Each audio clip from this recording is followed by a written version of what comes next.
ओम नमो भगवते वासुदेवाय. सार्थ सुबोध ज्ञानेश्वरी. लेखन आणि वाचन सौ मनीषा भास्कर अभ्यंकर, महाराष्ट्र, मिरज 416410. अध्याय पहिला. अर्जुन विषाद योग. ज्ञानेश्वरीच्या पहिल्या अध्यायाचं समालोचन. भाग चौथा. ज्ञानदेवांची वैशिष्ट्य. ज्ञानदेवांनी भावार्थ दीपिका ही गीतेवरील लिहिलेली मराठीतील पहिली टीका. पुढे ज्ञानदेवांनी लिहिली म्हणून ती ज्ञानेश्वरी किंवा ज्ञानदेवी या नावाने प्रसिद्ध झाली. तत्पूर्वी गीतेवर संस्कृतमध्ये लिहिलेली अनेक भाष्ये होती. त्यात आद्य शंकराचार्यांनी लिहिलेले भाष्य प्रसिद्ध आहे.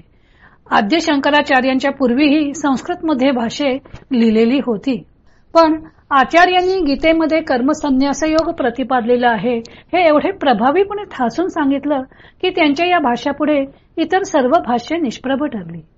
ज्ञानदेवांचे पहिले वैशिष्ट्य असे की त्यांनी ही टीका संस्कृतमध्ये न लिहिता मराठीत लिहिली, कारण त्यांना गीतेतील तत्वज्ञान आबालजन सुलभ करायचे होते. याचा अर्थ त्यांना संस्कृत येत नव्हते असे नाही. अमृतानुभव या ग्रंथाला त्यांनी पहिले नमनाचे 5 श्लोक संस्कृतमध्ये रचलेले आहेत आणि त्यावरून त्यांचे संस्कृत भाषेवरील प्रभुत्व दिसून येते. संस्कृत भाष्यां व्यतिरिक्त जी गीतेवर इतर भाषांमध्ये भाष्ये लिहिली गेली आहेत त्यातील ज्ञानेश्वरी हे मराठीतील पहिलं गीता भाष्य आहे. ज्ञानदेवांचे समकालीन लोक संस्कृतमध्ये व्रतवैकल्यांचे महात्म्य गात होते. कोणी शंकराचार्य वगैरेंच्या साहित्यावर भाष्य रचत होतं, तर कोणी व्याकरण, काव्य वगैरेंची सागर संगीत माहिती देत होते. ज्ञानदेवांच्या पूर्वी गीतेवर अनेक भाष्य रचली जात होती, पण ती सर्व संस्कृतमधून. त्यामुळे गीता हा ग्रंथ केवळ विद्वज्जनात मान्यता पावलेला होता, मात्र सर्वसामान्य लोक त्यापासून दूर होते. अशा काळात ज्ञानदेवांनी मोठी क्रांती केली. त्यांनी आपल्या गीतेवरील भाष्य लोकांच्या बोलीभाषेतून म्हणजेच मराठीतून रचले. ज्ञानदेवांच्या नंतर 250 वर्षानंतर एकनाथांनी भागवतावर मराठीत टीका लिहिली. त्याबद्दल काशीच्या संस्कृत पंडितांनी त्यांना जाब विचारला होता. ज्ञानदेवांनी तर त्याआधीच 200 वर्षे मराठीतून ग्रंथ लिहिला होता. त्यामुळे ज्ञानदेव हे आद्य बंडखोर ठरतात. ज्ञानदेवांचे दुसरं वैशिष्ट्य असं आहे की हे तत्वज्ञान त्यांनी काव्याच्या माध्यमातून गुंफलं. सर्वसामान्यांसाठी त्यांनी ब्रह्मविद्या काव्यात मांडली. भाष्यग्रंथात दिसून येणारी खंडन मंडनात्मक भाषा त्यांनी हेतू पुरस्सर टाळली. खंडन मंडनात्मक पद्धतीने लिहिलेले ग्रंथ हे फक्त पंडित लोकांमध्येच मान्यता पावतात. सर्वसामान्य लोक त्यापासून दूर असतात. पण काव्याच्या माध्यमातून सांगितलेली गोष्ट लोकांना लगेचच कळते व ती त्यांच्या मनावर ठसतेही. रसात्मकम काव्याला त्यांनी परतत्वाचा स्पर्श आवश्यक असल्याचेही सांगितलं. समन्वय साधणे हे गीतेप्रमाणेच त्यांच्याही भाष्याचे वैशिष्ट्य आहे. त्याची चुणूक आपल्याला पहिल्या अध्यायातच मिळून जाते. एक तर त्यांनी स्वतः शैवपंथी असून सुद्धा वैष्णव पंथाचा मुख्य असलेल्या गीता या ग्रंथावर आपली टीका लिहिली व शैव व वैष्णव यांच्यात समन्वय साधण्याचा प्रयत्न केला. पहिल्या ओवीतच आत्मरूपाला वंदन करताना त्यांनी आद्य व वेद प्रतिपाद्य ही 2 विशेषणे सगुण पर तर स्वसंवेद्य हे विशेषण निर्गुण पर वापरून सगुण आणि निर्गुण यांच्यामध्येही समन्वय केला. ज्ञान भक्ती, कर्म संन्यास, द्वैत अद्वैत यामध्येही त्यांनी समन्वय साधलेला आहे आणि सर्वांना सर्वाभूती प्रेम निर्माण होईल असे पसायदान मागितलेले. श्रीकृष्णाने अर्जुनाला केलेल्या गीतोपदेशाचा अर्थ अनेक प्रकारे लावला जातो. कोणी गीता संन्यासपर आहे असं म्हणतात, तर कोणी भक्तीपर अर्थ लावतात. कोणी त्यात ज्ञानमार्ग सांगितला आहे असं म्हणतात, तर कोणी गीता कर्मयोगपर आहे असं म्हणतात. आपले मत स्पष्ट करण्यासाठी ते गीतेतीलच वचनांचा आधारही घेतात. त्यामुळे गीतेत नेमका कोणता उपदेश केला आहे याबद्दल भ्रांती निर्माण होते. गीता संन्यासपर आहे असं मानून शंकराचार्यांनी आपल्या भाष्यात पहिला अध्याय व दुसऱ्या अध्यायातील पहिले 10 श्लोक यावर भाष्य केलेलंच नाही. त्यांनी एकदम अशोचानन व शोचस्त्वम या दुसऱ्या अध्यायातील श्रीकृष्णांच्या उपदेशापासूनच भाष्याला सुरुवात केलेली आहे. पण गीतेचा उपदेश ऐकण्यापूर्वी अर्जुनाची भूमिका समजणे नितांत आवश्यक आहे. याचे भान ज्ञानदेवांना आहे. अर्जुनाची भूमिकाच कळली नाही तर गीतोपदेशच कळणार नाही. कारण श्रीकृष्णांनी सांगितलेल्या पुढील तत्वज्ञानाचा पाया म्हणजे हा गीतेचा पहिला अध्याय आहे.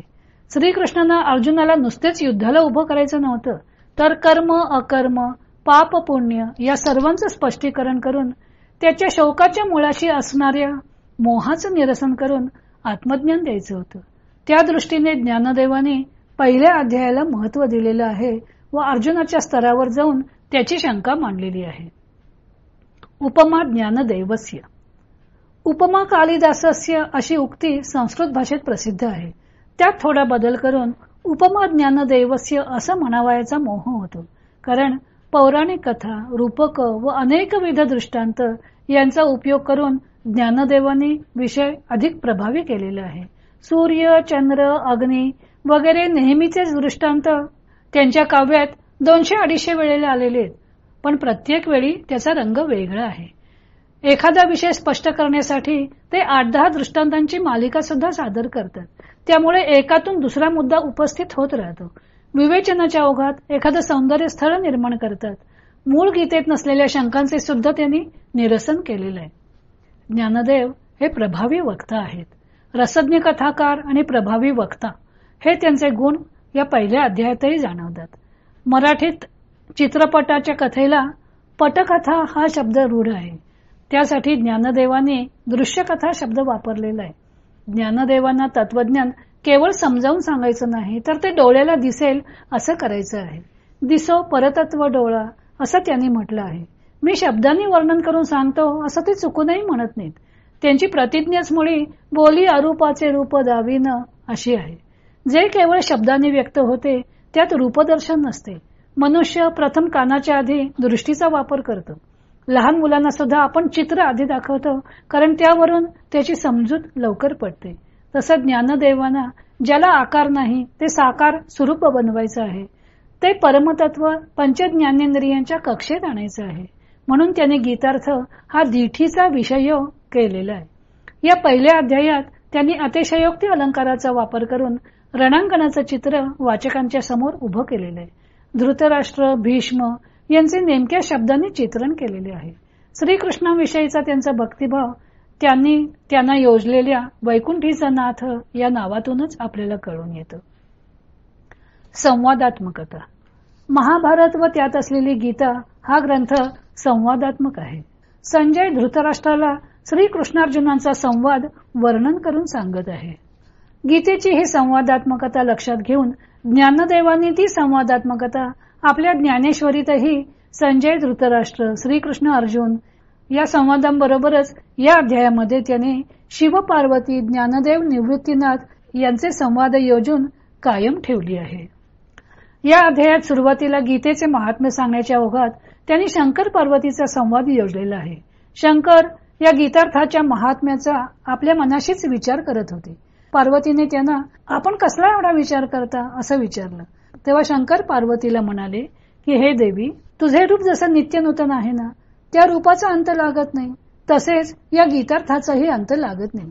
हे गीता तत्व नित्य नूतन आहे. अशी ज्ञानदेवांची ठळक वैशिष्ट्य या अध्यायातही आपल्या नजरेत येतात. या अध्यायाचं विवेचन करताना सूत्रग्रंथ, भाष्यग्रंथ, प्रतिपद भाष्य, टीका वगैरे काही शास्त्रीय संज्ञांचा उल्लेख आला होता. त्याची माहिती आपण थोडक्यात बघूया. सूत्रग्रंथ. सूत्रग्रंथ म्हणजे संक्षिप्त ग्रंथ. पाठांतर करून जतन करण्यास योग्य अशा थोडक्या शब्दात लिहिलेला ग्रंथ. सूत्रग्रंथाची व्याख्या अशी आहे की अल्पाक्षरम संदिग्धम सारवत विश्वतोमुखम अस्तोभम अनवद्यम च सूत्रम सूत्रविदो विदुः. कमीत कमी शब्दात जास्तीत जास्त अर्थ निसंदिग्धपणे अर्थहानी न होता ज्यात सांगितलं जातो त्याला सूत्र असं म्हणतात. सूत्र ग्रंथ म्हणजे अगदी थोडक्यात सांगितलेले ग्रंथ. पूर्वी छपाई कला अवगत नसल्यामुळं सर्व साहित्य तोंडपाठ करून ठेवावे लागे. त्यामुळे सूत्र ग्रंथ निर्मिती ही त्या काळाची गरज होती. त्यामुळे निरनिराळ्या विषयांवरचे सूत्रग्रंथ निर्माण केले गेलेत. उदाहरणार्थ कल्पसूत्र, धर्मसूत्र, ब्रह्मसूत्र, व्याकरण सूत्र अशा अनेक विषयांवरती सूत्रग्रंथ रचलेले आहेत. भाष्यग्रंथ. सूत्रार्थ वर्ण्यते यत्र पदै सूत्रानुसारिभिः स्वपदानीचे वर्ण्यन्ते भाष्यम भाष्यविदो विदुः. सूत्राचा अर्थ स्पष्ट करून सांगणारे ग्रंथ त्याला म्हणायचं भाष्यग्रंथ. सूत्रातील प्रत्येक शब्दाचा अर्थ भाष्यग्रंथात विवरून सांगितलेला असतो व तदंतर्गत सर्व गोष्टींचा खुलासा केलेला असतो. संभाव्य आक्षेपांचे निराकरण केलेले असते व सूत्रावर विरुद्ध अर्थ लादले गेले असतील तर त्यांचेही खंडन केलेले असते. भाष्यकार प्रत्येक ग्रंथातील प्रत्येक शब्दाचा अर्थ सांगून त्याचे विवरण करतो व आपल्या मते तात्पर्य काय व त्यानुसार ग्रंथाचा अर्थ कसा लावावा ते सांगत असतो. प्रतिपद भाष्य म्हणजे ग्रंथातील प्रत्येक पदाचं स्पष्टीकरण करणं. शंकराचार्यांचं गीतेवरील भाष्य हे प्रतिपद भाष्य आहे. श्लोकातील प्रत्येक पदाचं विवरण त्यांनी करून दाखवलेलं आहे. टीका म्हणजे धावता वृत्तांत. टीकेमध्ये मूळ ग्रंथांचा सरळ अन्वय सांगून त्यातील शब्दांचा अर्थ सुगम केलेला असतो. त्यातील प्रत्येक पदाचं स्पष्टीकरण असतंच असं नाही. ज्ञानदेवांची भावार्थ दीपिका हा गीतेवरील टीका ग्रंथ आहे. वार्तिक म्हणजे स्पष्टीकरण करणारा पूरक नियम. एखाद्या विषयाबद्दल सांगायचा राहून गेलेला नियम त्याला म्हणायचं वार्तिक.